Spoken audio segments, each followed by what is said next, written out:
Hello, world, and welcome to our inaugural podcast episode of Mindfulness Off the Cushion. I'm joined by our three co-hosts, Christina Filburn, Patrick Harris, and Claudio Barrientos.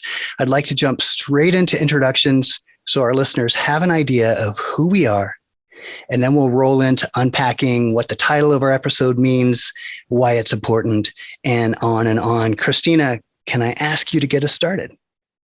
Absolutely. Thank you for having me, Lance. My name is Christina Filburn. I'm a licensed clinical social worker here in the state of Texas. I also am licensed in both New Jersey and New York. Happy to be here collaborating, talking about mindfulness. A little bit of my history is I moved to Texas about 4 years ago. The bulk of my experience professionally and personally in mindfulness has been in New York. I do have a historical position as an adjunct professor at the Steve Hicks School of Social Work in reference to in practice, as well as a instructor at Dell Medical School in regards to interdisciplinary professional education. And I have been in private practice for about 3 or 4 years now. Thank you. Patrick? My name is Patrick Harris. I'm a licensed professional counselor here in Texas. I split my time between private practice. I'm also an adjunct professor of psychology at Houston Tillotson University. I also practice clinical hypnotherapy and tobacco cessation. Got that training through Rutgers University's anti-smoking campaign. I've spent most of my career doing community-based mental health with more acute populations and recently made the change over to private practice. And now I'm finishing out my time there while working on a PhD in mind-body medicine with an emphasis in integrated mental health. So what about you, Claudio? Let me pass the talking stick over to you. I appreciate that. Okay, Patrick. My name is Claudio Barrientos. I am a graduate student right now at University of Texas, San Antonio, getting my master's in social work with a specialization in clinical approaches to social work. I guess the mindfulness seed was planted back in 1999 when I took my very first course in mindfulness at Presbyterian Hospital in Albuquerque, New Mexico. That course was taught by James Duvall, who comes from the Jon Kabat-Zinn School of Mindfulness. About 11 years later, I moved to Albuquerque, New Mexico, and became immersed in a 2.5-year teacher training program through the Mindful Center. James Duvall and Michelle Duvall, the daughter of James Duvall, were my instructors during those 2.5 years. And after that, I moved to Knoxville, Tennessee, and launched the Mindful Center Knoxville, where I taught MBSR, where I also went into the various workplaces and taught mindfulness there, and work also a lot with adolescents. So about 3 years ago, I moved to Texas, and I decided that it was time for me to couple my mindfulness background with a clinical understanding of mindfulness and a clinical approach to mindfulness. And that's why I decided to go to grad school. So I'm graduating next May, so I'm super excited for that too. Awesome. Very cool. I'm excited for you as well. And thank you, all three of you, for taking the time to be here. I know all of our time is precious, and so I certainly appreciate it. So for me personally, I'm probably the least qualified to be on this podcast, to be honest. I'm a self-proclaimed mindfulness student. As the co-owner of the Austin Mindfulness Center, I've been familiar with mindfulness and witnessed my wife's own discovery and embracing of mindfulness over the last 4 to 5 years, but have only recently begun studying it more with more intention and purpose. And as of last week, I'm now a graduate of an MBSR program. And so for those of you who don't know, MBSR is mindfulness-based stress reduction, which was founded many years ago. In fact, we could say many decades ago now by Jon Kabat-Zinn. Jon Kabat-Zinn, for everyone's benefit, is, I guess, internationally renowned for his work as a scientist, a writer, a meditation teacher, and has really been engaged in the process of bringing mindfulness into the mainstream of medicine and society in the Western world. I think that's a pretty fair description of JKZ. And just to wrap up my own experience. So over the last 3-4 months going through this MBSR program, I've developed a formal daily meditation practice, which we're going to explain a little bit more in this episode. And I've honestly, candidly, genuinely experienced a notable, softening of my own character and or being, if you will, and an improved ability to roll with the bumps in the road without getting set off. So, having said that, the $10,000 question is, does the world need yet another podcast? What the heck are we doing here? And are we really going to provide enough content or enough interesting, useful content to the world at large to really be of value? Anyone want to take a stab at that?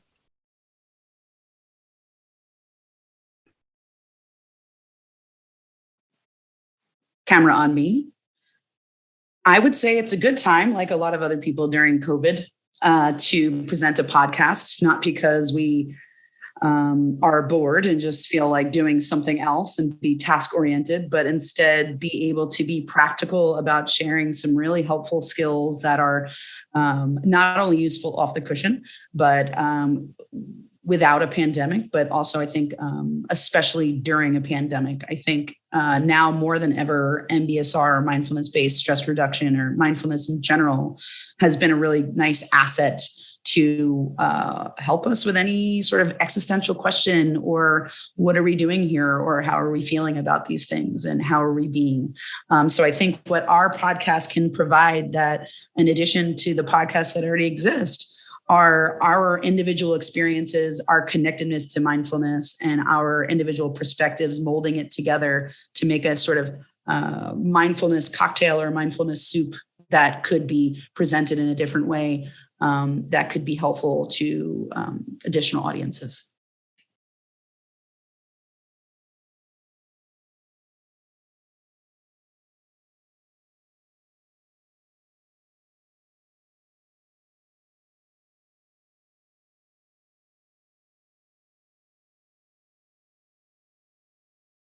The short answer is yes, there is a place for this podcast in the ecosystem of podcasts out there. I think there's also a place for this talk of mindfulness in the vast industry that mindfulness has become in the last 10, 20, 30 years.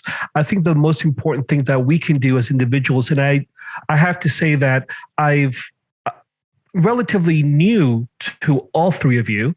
But one thing that I sense is an authentic desire to express ourselves and to express what mindfulness is and what it means to us, and how we can use this skill, modality, state of mind, whatever you want to call it, to help people. So as long as that's the mission, as long as that's the essence of what we're trying to do, then yes, there is a place for us here. And I want to keep it as engaging and fun as possible, because there is a lot of laughs to be had with mindfulness.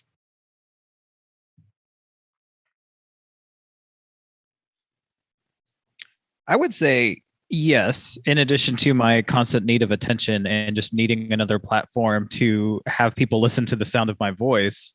I think where some podcasts, especially on mindfulness specifically, go wrong is that there's no diversity in either the hosts or the guests. A lot of them come from the same schools of thought or come from the same trainings or have read the same books, and there's not a lot of organic conversation that comes out of that. It's just reaffirming things that everybody on that podcast already knows. So here we have somebody that's a student and somebody that has been trained independently. And even though we have two therapists, we have two different therapists. We're both therapists by trade, but I'm an LPC and Christina's a LCSW, right? A social work background. So even though we're both providing psychotherapy, it's different trainings, different educational backgrounds, different understanding of the field, which is also going to blend into our uses of mindfulness, both clinically and personally. And this creates an interesting opportunity to look at a problem from several different angles.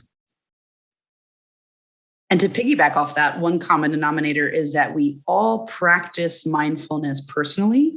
So outside of our professional experiences and professional applicability to these topics, we are all also individual practitioners. So I think that that also can be very welcoming to all practitioners of all walks of life for mindfulness.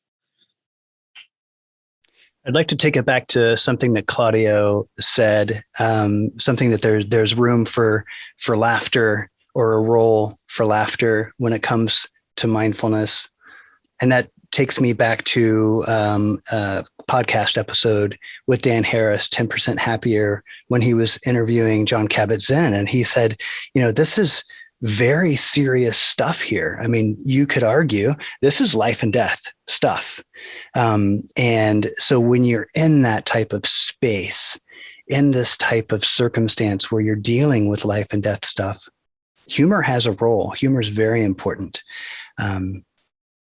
So something to keep in mind. And I'm this type of individual where I have to crack a joke every now and then. I have to keep it light.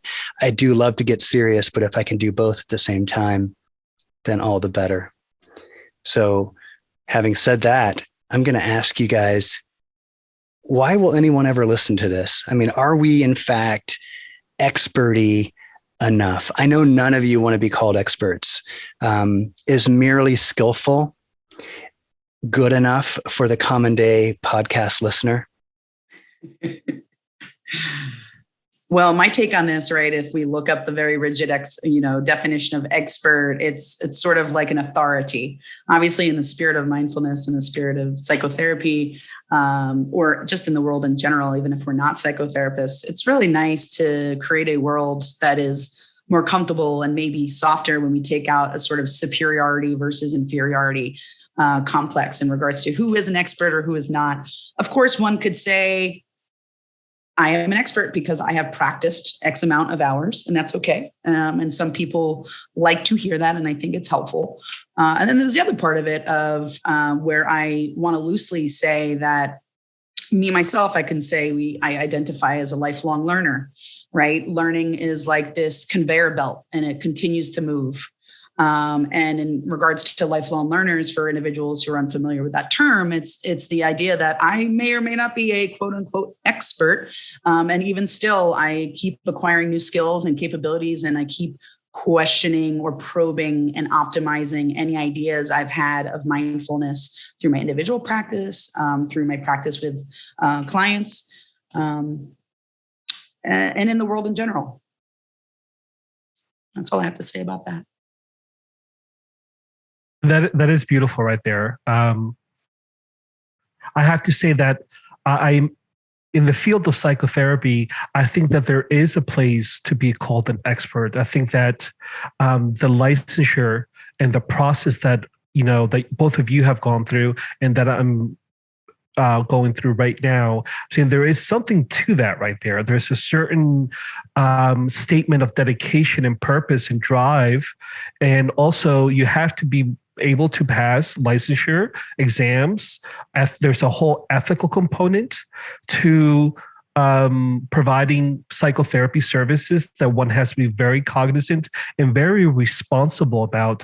I think that when it comes to that, you need, and people, I think that you need that expert label on you.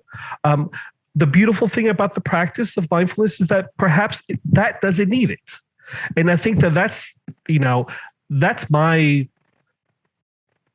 my schooling. The most intelligent people that have been able to express this practice, this very rich practice, this very poignant practice, are people that do not take themselves seriously about the practice, meaning they have great depth, great knowledge, but they also understand that it is not about a label. So that we transcend that, and that the practice transcends that. That's really poignant, I think. Yeah, and that label will give people something to strive for, which kind of goes against the whole intention of mindfulness, right? I'm going to paraphrase and probably butcher it, but there's kind of like a Zen parable of a student talks to a master and asks, how long would it take me to become a Zen master? And they say something around like 10 years. And they're like, no. What if I like meditate like really hardcore, like 10 hours a day? And they're like, oh, okay, then 15 years. No. What if I meditate like from morning till night? Okay, 20 years.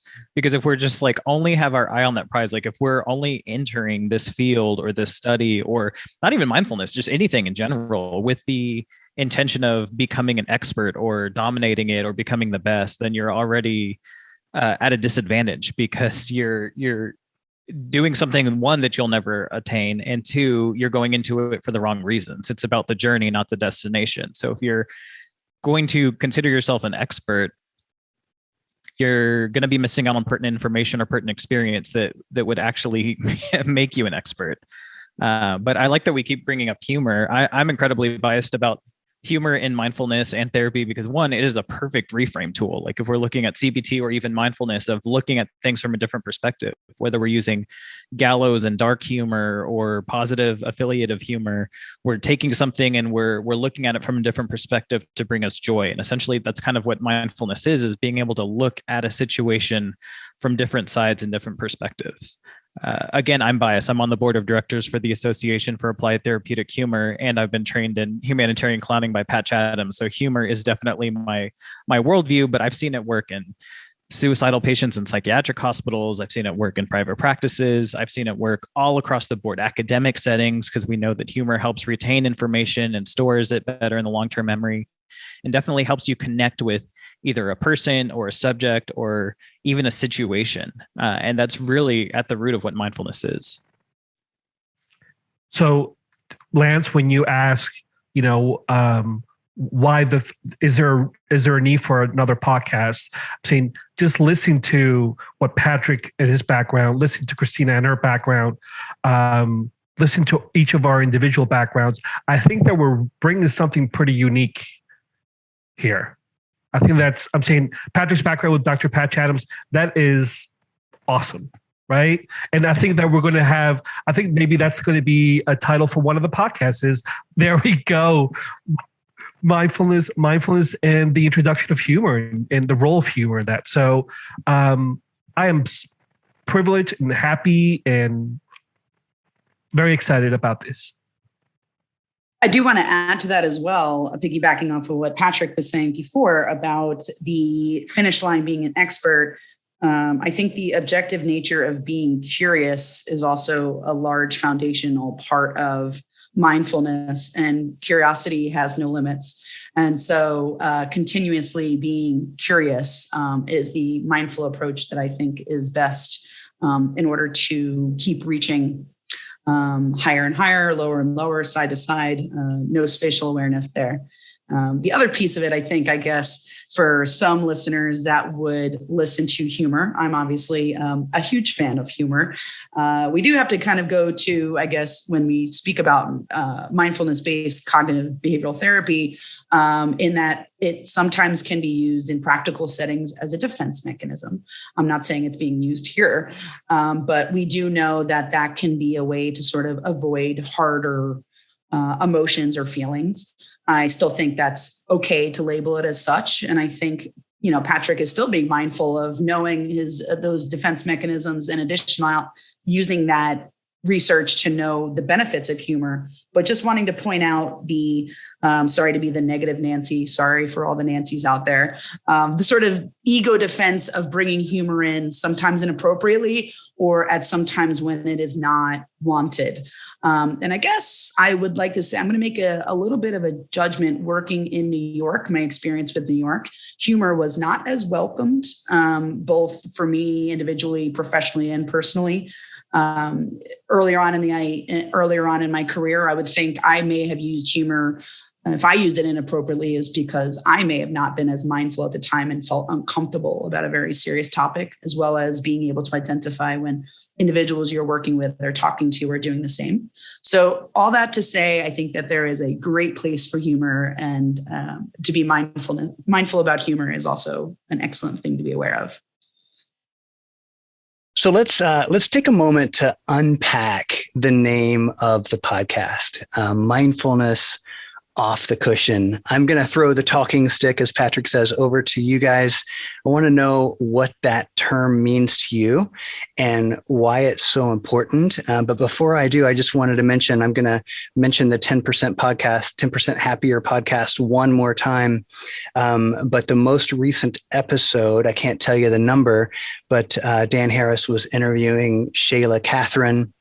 And in fact, he used the term off the cushion. So I know it's not a term that we're making up. I just thought it was kind of timely that my perspective of Dan Harris and the 10% Happier podcast is really more about meditation and not necessarily always that focused on the daily walk with mindfulness, living that mindful life throughout the day. So I think that we would very much be complementary to the 10% Happier podcast. But I thought it was kind of cool that he used that term off the cushion. I'd like to maybe go around the room and see if anyone has their take on the importance of off the cushion. Well, I do want to add that just according to the research, like in 2015, Sharon Salzberg actually spoke about mindfulness off the cushion on February 11th, 2015. So we do know it's a thing and that it's very much applicable. And based on that, I wanted to, it's interesting that you clarified for me, because when I was, as the clinician that I am, I thought off the cushion actually was referring to practicing with clients and individuals and them sitting on a cushion versus a meditation practice off of the cushion. So it seems like there can be some playful ambiguity in the title. And I think that leaves space for people to apply what off the cushion means to them. And therefore, I think that would be, it's a great way to kind of diversify what that means to others. Me personally, it's almost as if I am in that same metaphor. It's as almost if I am trying to bring the cushion with me everywhere, whether I'm practicing with clients or I'm doing my individual meditation practice. Obviously, that always doesn't work. But I would say in that sort of same frame of reference of always wanting to be on the cushion, but maybe practicing off the cushion.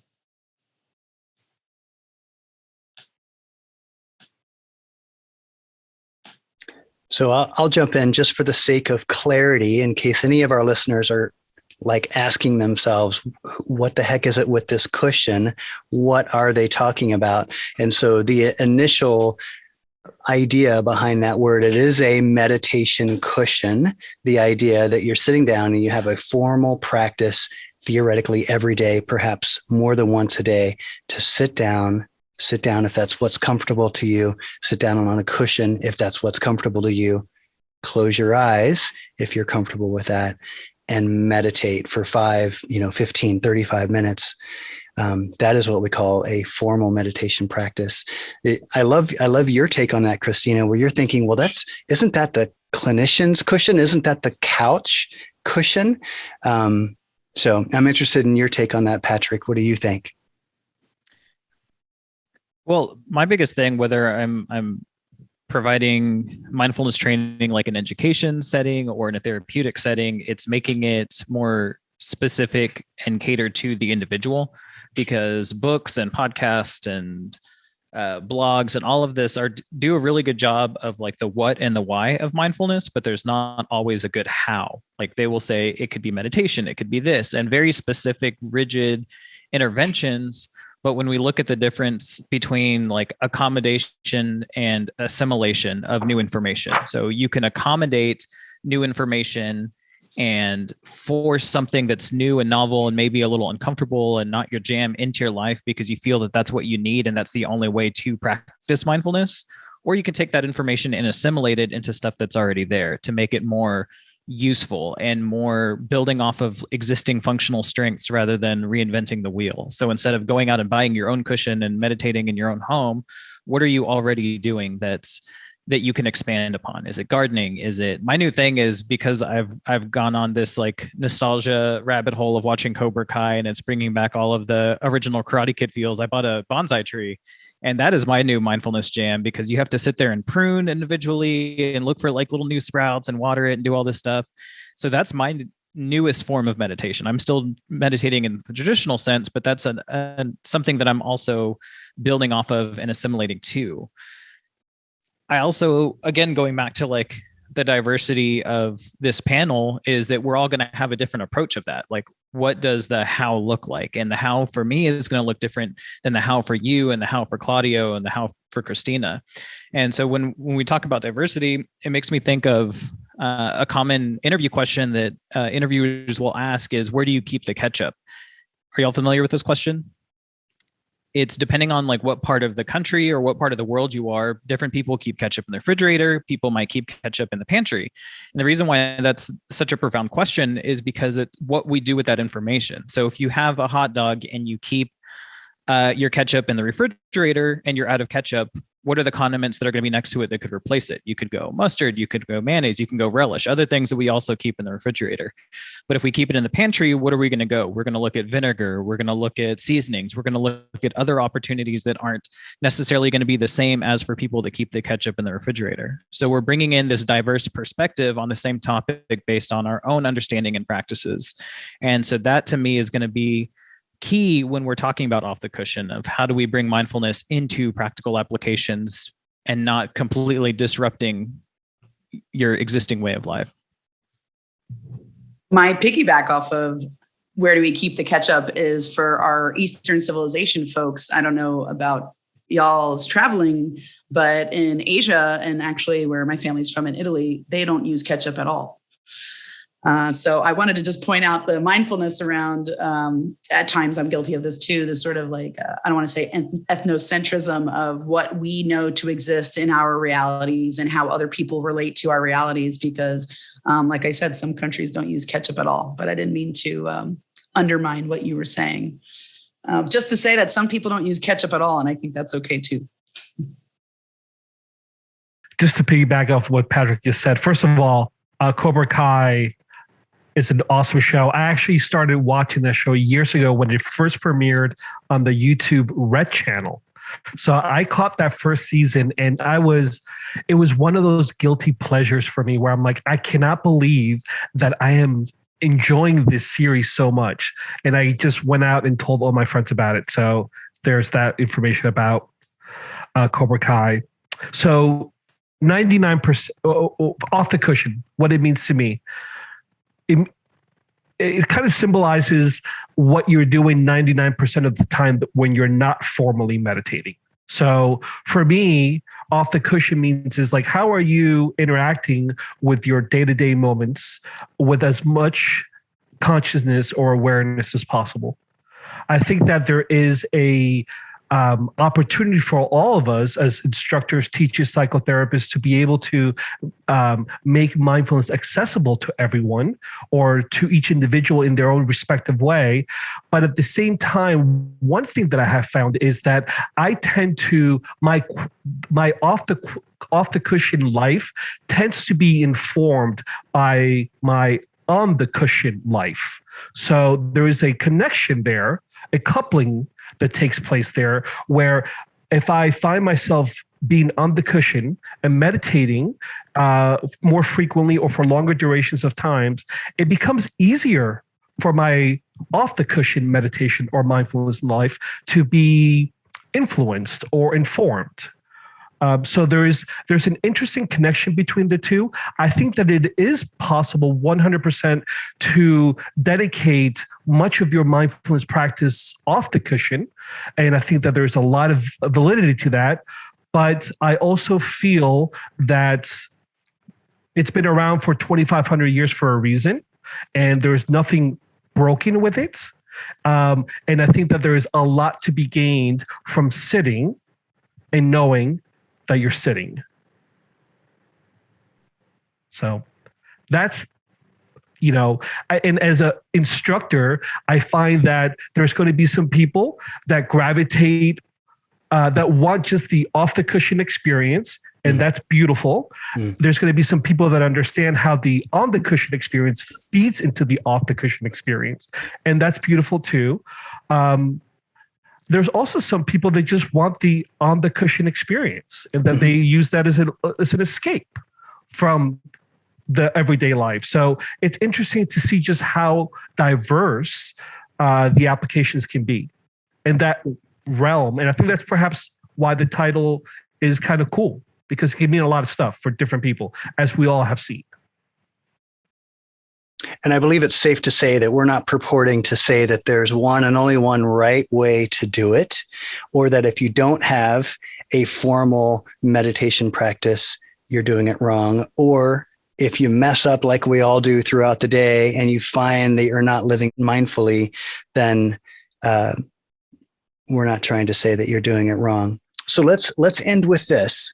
We need to wrap up our first episode of Mindfulness Off the Cushion. I'd like to pass the talking stick to each of you and ask you for a takeaway. If someone is learning mindfulness, if someone is looking to deepen their mindfulness or meditation experience, what would be one takeaway that they can take with them from this first episode? I think the theme of today has definitely been approach with an open mind.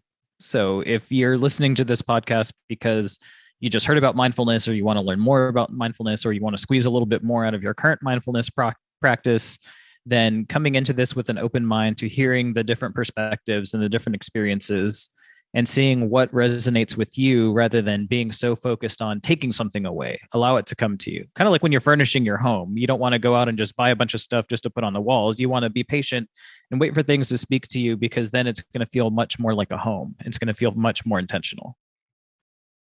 I would say, in the spirit of today's conversation, keep it simple, keep it light, keep it fun.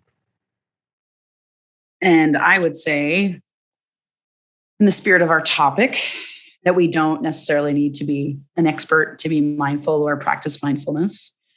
I don't think there are any specific qualifications to be a mindfulness practitioner, whether that's professionally or personally. And the other piece is to practice remaining curious and practice being deliberate. I'll share one thing that I did just this last week. I'm a huge fan of Jon Kabat-Zinn, and in his book, Full Catastrophe Living, he originally laid out some foundational attitudes of mindfulness. And in the book, it was 7. He later added a couple of more. Now we're up to 9. And I love them because they are driven, by these attitudes that one could or should. You want to be careful you're not shoulding all over yourself, but to think of these attitudes throughout the day and adopt them and integrate them into our daily activities.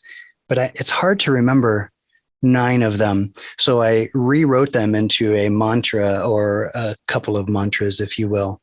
And it is this, if I may share. This is something I've been saying to myself throughout the day, which is, in this present moment, be curious, generous, and grateful, and patiently practice non-judgment and acceptance. Trust yourself, let go, and just be. And that sort of incorporates all 9 of his mindfulness attitudes. It's not simple because you have to memorize it, but it works for me. And that's the beauty of this. We all have our own way of engaging and integrating mindfulness into our lives. So thank you all for coming, and we'll see you next week.